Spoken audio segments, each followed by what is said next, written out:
kulankan baarlamaanka Afrika ee sanad walba labada jeer lagu qabto magaalada Johannesburg ee dalka Koonfur Afrika ayaa shalay ka furmay xarunta Pan African Parliamentary oo ku taala dalka Koonfur Afrika waxaana ka soo qayb galay xildhibaanada xubnaha ka xaruntan oo kala metelaya dalalka Afrika. kulankan oo mid si gaar ah oo si weyn xildhibaanada ku jira baarlamaanka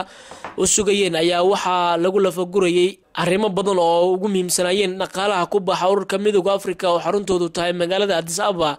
ee dalka Itoobiya ee doorashada guud ee madaxweynaha Pan African Parliamentary oo loo diyaar garoobayo bisha May ee fooda inagu soo haysa. ku-xigeenka xogayaha midowga Afrika ayaa xildhibaanada ka hor akhriyay miisaaniyadda ku baxaysa howlaha horyaalla oo loo baahan yahay in la fuliyo ururka midowga Afrika waxaana taasi ay keentay in dood kulul ay ka keenaan xildhibaanada oo sheegay in sidii loo baahnaa aan loo maareyn dhaqaalaha loo adeegsado howlahaasi. xildhibaan Cabdicasiis Cabdullaahi Maxamed oo kamid ah xildhibaanada baarlamaanka Soomaaliya uga qayb galaya kulanka baarlamaanka midowga Afrika ayaa sheegay in xildhibaanada baarlamaanka Afrika ay aad u dhaliileen qaabka loo adeegsado dhaqaalaha ku baxa midowga Afrika gaar ahaan wax badan laga qaban arrimaha ammaanka iyo la dagaalanka kooxaha argagixisada iyo caafimaadka. shirkan waa shir aan caadi ahayn extraordinary session waxyaabaha hadda kalifay in shirkan uu qabsoomaan waxa weeye baahi waxa jirta miisaaniyadii maxaa la yiraahdaa midowga Afrika in baarlamaanka loo horkeeno waxa akhriyay miisaaniyadda ku-xigeenka xogayaha guud ee midowga Afrika runtii meelo badan bay taabanaysay dhaliilo aad u fara badanna waa lahayd xildhibaanadu waa ka doodeen wixii dhaliilana waa loo jeediyey waxaan rajaynaynaa in wax laga bedeli doono iyadoo lafteeda hadda la keenay maanta in amendment wax lagu sameyn doono wax laga bedeli doono. xildhibaanad Sareedo Cabdulla Maxamed oo sanad walba Soomaaliya uga qayb gasho kulanka baarlamaanka midowga Afrika ayaa sheegtay in kulankan ay la shirdigi doonaan in miisaaniyadda midowga Afrika lagu daro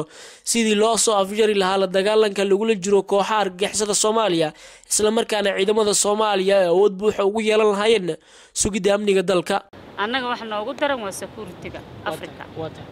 security-ga African Union mission waa jooga laakiin waxaan rabnaa in la soo afjaro waxaan dheeraaday ciidankeena la xoojiyo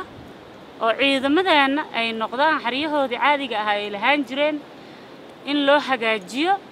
oo annaga ciidamadii Afrika lambar 1 aan ahaan jirnay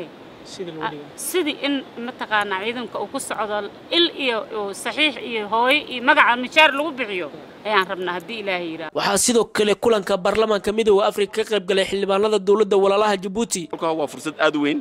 fursadaas waxay sheegaysaa in Britoliye in xildhibaanada u yeeshaan awood ay